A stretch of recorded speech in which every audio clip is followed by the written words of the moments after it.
Luto na ang ating chicken tinola mga palalabs. Kain na tayo.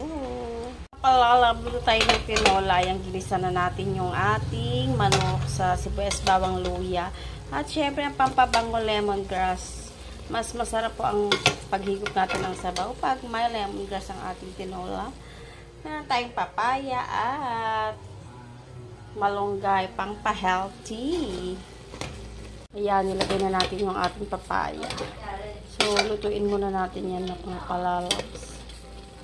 Ay, mahangin sa labas. At saka medyo madilim mo nagbapadya na ang bagyo. Super typhoon daw. Ay, sana wag naman tumuloy. Ayan, habang nagluluto tayo mga palalabs, inaantay natin kumulo. Nilagyan na rin natin yan ng isang balding na wasa. Yan. At syempre, kintahan natin ang naayon sa ating panlasa. Nilalagay din ako ng paprika mga palalap. Mas masarap yung sabaw niya pag may paprika. Kaya medyo mapula-pula kasi may paprika siya. Pag kumulo na yan, lalagay na natin yung ating malunggay. Ilagay na natin yung ating malunggay at saka yung ating siling panigang. Umulan na siya. After kung magsalita, umulan na nga siya mga palalabs. At ayan, nilagay ko na ang ating malunggay dito.